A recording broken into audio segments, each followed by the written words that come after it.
Bonjour à tous, bonjour à toutes. Me revoici pour une nouvelle vidéo. Aujourd'hui, ce sera pas sur le développement personnel, je vais vous parler de la dépression et de l'hypersensibilité. Alors voilà, la dépression et l'hypersensibilité. L'hypersensibilité, c'est des gens qui ont des émotions qui sont décuplées. Ils vont vivre les choses beaucoup plus qu'une personne basique. C'est-à-dire une personne basique, une personne normale. Ça ne veut pas dire qu'un hypersensible n'est pas normal. Il est très normal. Il peut faire plein de choses de travail que d'autres ne pourraient peut-être même pas faire. Il est très créatif. Enfin voilà. L'hypersensibilité, c'est un trait de caractère.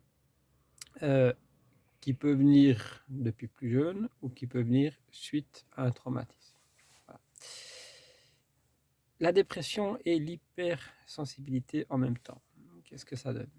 Ça donne quelque chose de très compliqué, très compliqué à vivre. Bon, voilà, je parle pour moi parce que moi, effectivement, je suis hypersensible et je suis en dépression actuellement. Bon, je suis en train de m'en sortir, ça va mieux, je suis bientôt vraiment au bout du tunnel, bientôt. Je pense vraiment, il y a plus trop long. Voilà. Mais l'hypersensibilité derrière, elle vous fait des fois réagir. Il y a cette gestion des émotions qui est un peu plus compliquée parce que un hypersensible, vous allez lui dire quelque chose, il va peut-être pas bien le prendre ou il va pas comprendre tout de suite. Ou alors, selon lui, c'est un peu comme une attaque. Voilà. Mais après, il faut essayer de relativiser euh, avec qui vous parlez, si c'est une personne qui vous veut du bien, une personne qui vous veut du mal, une personne que vous ne connaissez pas ou que vous connaissez. Si c'est quelqu'un que vous connaissez, il peut vous dire ça pour vous embêter, pour vous charrier, il y a pas de problème. Donc, en gros, l'hypersensibilité, ce n'est pas une maladie, c'est pas un défaut, je précise, que les hommes ou femmes qui ont de l'hypersensibilité, c'est même une très grande qualité. Vous avez des qualités, par exemple, au niveau artistique, dans différents domaines, dans la musique, etc. Euh, je pense aussi en tant que chef d'entreprise. Enfin, il y a plein de domaines où les hypersensibles sont très très bons. Dans le domaine de la santé, ils ont beaucoup d'empathie. Donc, le domaine de la santé, si par exemple vous travaillez également avec des personnes âgées, il faut être empathique. Voilà. Il y a plein de domaines où un hypersensible peut travailler. Simplement, c'est pas toujours évident pour la personne hypersensible, je parle. Hein, donc, je parle en globalité pour les gens hypersensibles, pas que pour moi. C'est pas évident d'être dans une équipe au travail et de devoir gérer certaines situations, justement parce que l'hypersensible ne perçoit pas du tout la même chose que vous. Il perçoit les choses qui sont amplifiées, comme j'ai déjà dit. Et des fois, par rapport, je sais pas, je prends un exemple, vous avez une séance, lui dit ça, puis après vous pouvez dire, oui, mais pourquoi lui il a dit ça? Pourquoi il a parlé de moi dans ce sens-là? Et là, ça peut être mal interprété, justement. Donc, tout ça, c'est très important. Donc, l'hypersensibilité peut vous freiner quelquefois, ça peut vous freiner dans vos idées, dans vos projets. Mais, je dis bien, mais il y a un mais, moi je trouve que il ne faut pas vous freiner dans vos projets. Il faut continuer vos projets. Il faut croire en vous. Croire en vous. Tout le monde est capable. L'hypersensible est capable. Une femme hypersensible, elle est capable.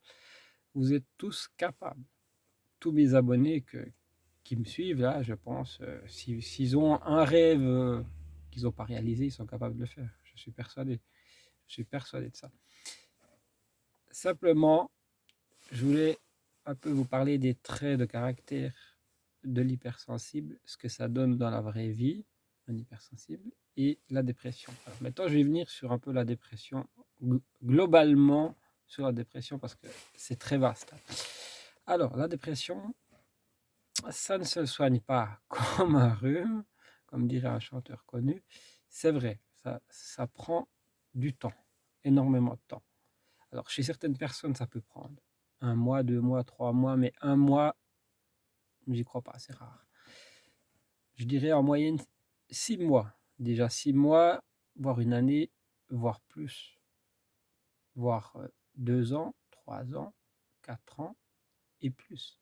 C'est une maladie où on peut pas dire, ben voilà, c'est pas comme une maladie si, je sais pas moi, vous avez détecté une maladie que vous avez et puis que le médecin va vous dire: «Oui, mais dans 3 semaines, c'est guéri». Non, la dépression, c'est pas la même chose. La dépression, le médecin peut pas vous dire: «Eh ben voilà, dans 3 ans, je vous prédis que vous avez fini votre dépression». Non, ça marche pas comme ça. Le problème de la dépression, c'est quoi? C'est que vous pouvez être pendant 3 jours, je prends mon exemple, 3 jours, 4 jours, vous pouvez être très bien. Tout se passe bien. Vous vous levez le matin, vous faites ce que vous avez à faire, tout se passe bien. Le 4e jour, tout va mal. Le 5e jour, vous vous relevez le matin, ça va bien. Ou ça va globalement. Le 6e jour, ça va mal. Le 7e jour, ça va bien. Donc voilà, vous faites toujours des hauts et des bas.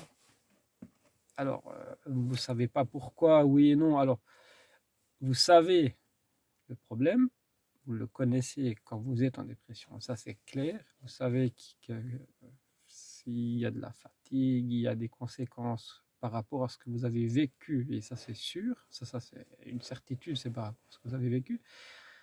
Mais par contre, vous ne savez pas le jour où vous allez être mal. Alors, si par exemple vous prévoyez d'aller, je sais pas, vous prévoyez d'aller avec des amis à une soirée, je prends l'exemple avec des amis, et vous voulez pas y aller parce que vous vous sentez mal, alors vous y allez pas. Bon, je prends le deuxième exemple. Le deuxième exemple, en ce qui me concerne, je ne voulais pas y aller à une soirée, mais je me suis forcé. Mais je dis bien que c'est pas obligé, parce que si vous allez hyper mal, vous pouvez pas aller à votre soirée. Mais là, je me suis forcé. J'ai senti que j'allais mal, mais pas hyper mal. Je précise, juste pas bien, quoi. Et je me suis dit, je vais quand même à cette soirée. Et résultat des courses, cette soirée, c'était très bien. Ça s'est très bien passé. J'ai passé un bon moment. J'ai rigolé. Ça m'a fait du bien. Alors, ce que je veux dire par là, c'est que quand vous êtes en dépression, des fois, vous n'avez pas envie. Vous n'avez pas envie d'aller là. On va vous inviter, on va vous. Mais puis les gens ne comprennent pas pourquoi vous ne voulez pas venir. Et on me dit, oui, mais nous, on essaye de l'aider, mais il ne veut pas venir. C'est ça que j'essaie d'expliquer. Après, je pense, mais je parle que pour moi, là, en ce qui me concerne, je pense que si je vais très mal, j'aurais pas pu aller à cette soirée. Si j'étais hyper mal quand je suis au fond du trou, là, je sais que je ne peux pas. Mais quand je sais que c'est juste un mal-être intérieur, je me suis dit, ben, je vais essayer. Et j'ai essayé et je suis très content d'avoir essayé parce que ça s'est très bien passé. Voilà. Donc, des fois, il faut essayer de voir si c'est au fond du trou, ben, c'est sûr, vous êtes au fond de votre lit, ou si c'est juste ce mal-être qu'on connaît quand on est en dépression. Alors, le mal-être, ça dépend. Je dis bien, je précise, ça dépend parce que ça dépend des personnes, ça dépend de beaucoup de contextes, ça dépend de beaucoup de choses. Donc, moi, je parle en ce qui me concerne au niveau de la dépression. Moi. Donc, moi, actuellement, je me bats, mais je ne dis pas que les autres ne se battent pas. Les autres se battent aussi. Vous vous battez tous ceux qui sont en dépression. Simplement, mon conseil, comme je viens de dire là, si vous sentez que vous avez quand même envie d'y aller, mais que ouais, c'est pas encore top, mais que vous pouvez y aller, vous n'êtes pas au fond du trou, allez-y. Voilà ce que je veux juste dire, ça. Allez-y. Et peut-être qu'à cette soirée, avec des amis, je précise des amis que vous vous entendez bien, des amis qui vous amènent vers le haut, pas vers le bas, alors allez-y. Parce que les amis qui vous amènent vers le haut, vous pouvez les compter sur les 10 doigts d'une main, voire même les 5. Et ces amis-là, vous allez les retrouver dans toutes vos situations où vous êtes en difficulté. Par contre, quand vous êtes en difficulté, les autres, vous ne les trouverez pas. vos soi-disant amis. Voilà, c'est ça la différence. Voilà, ce que je voulais vous parler de hypersensibilité et dépression aujourd'hui.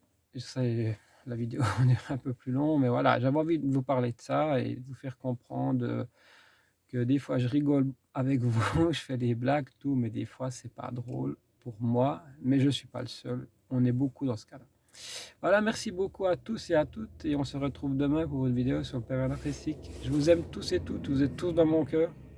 Vous êtes mon sas de décompression favori. Je vous aime tous, bisous à tous, bye bye, bisous à tous et à toutes, bisous.